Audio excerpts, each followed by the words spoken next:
Yeah, so I would say me.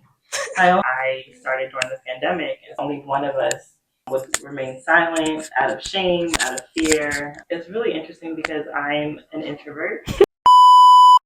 I'm Terrell, and I'm from Content Creation and Marketing, and I'm here with Jessica Smith, founder of the Mental Health Emergency Fund. Jessica. Are you ready for me to ask you some questions? I'm ready.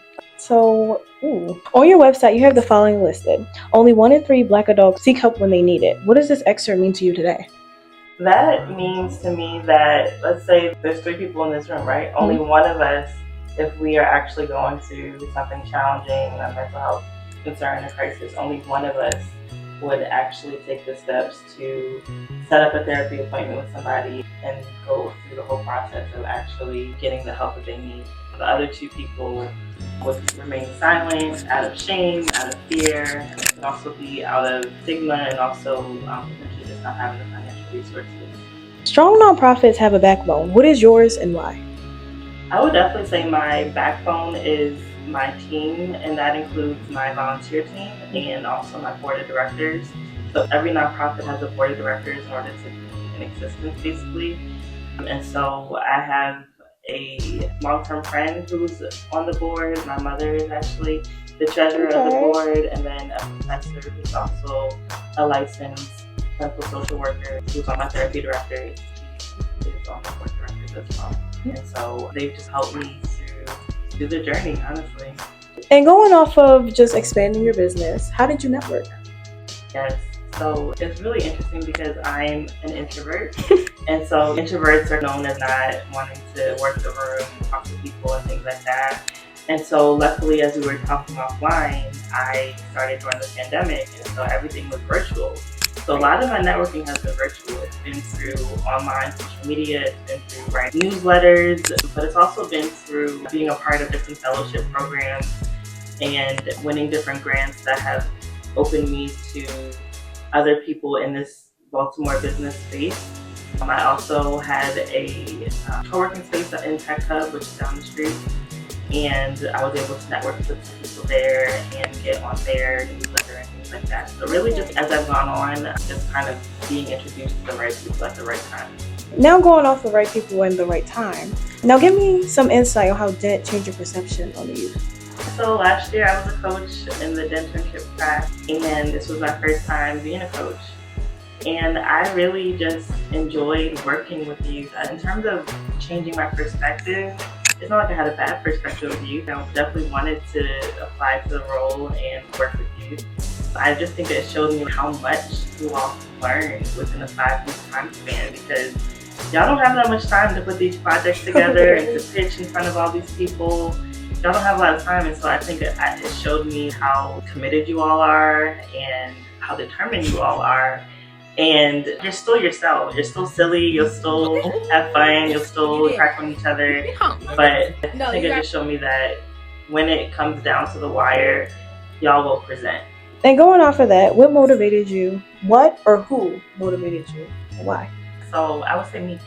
I own my own personal story. So with the Mental Health Emergency Fund, I started it because I have my own mental health challenges, and there was just a time period in my life where I needed to take a step back from work.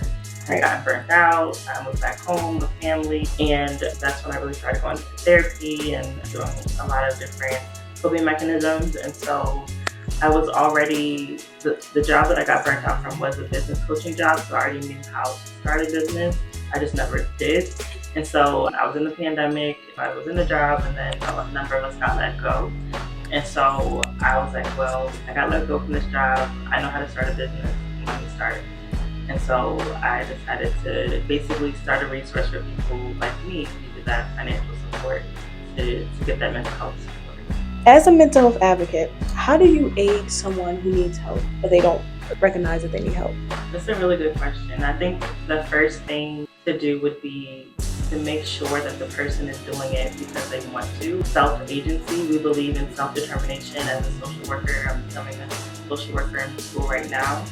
And you can't help someone who doesn't want to be helped. No matter how much you care for them, you want them to get that support. If they don't see it for themselves, they won't do it. But if someone is open and willing, you can start with little steps. Maybe send them a podcast of an interview you heard with a therapist, or maybe you can send them a list of resources, send them an article or a TikTok video that is talking about mental health or breathing exercises and things like that. We can start small, not overwhelm them, and then maybe when they decide that they're ready, maybe you can make that phone call or book that appointment with them online. So I definitely think that you can do it with them, and they just have to be open first. For your business, how will you try to improve in the future? Yeah, I'm gonna get licensed to become a clinical social worker, which is basically a therapist. Okay. So I can see myself merging, I do become completely licensed, merging the mental health emergency fund with like being a therapist, like me being able to provide those resources for lower income people who can't afford like full fee, Yeah. being able to kind of on staff with my own organization. I can see that happening. And then also people have asked me to expand to like Virginia. So down the line, I can definitely see this organization growing and having staff and being a place where, like I said earlier to you, I'm doing an internship. Like it could be an internship site for other work students. Okay. How can the people watching help you do that? Yes, so we are doing a campaign called CLLCTIVGIVE. On August 7th is 24 hours of giving, and you can go to my website at www.mentalhealthemergencyfund.org, and you can click the Collective Give page, and that will have all the information to donate. We are trying to raise $25,000 for my 5-year anniversary this year. Yes, y'all go donate. All right, thank you. Of course. Collective Give.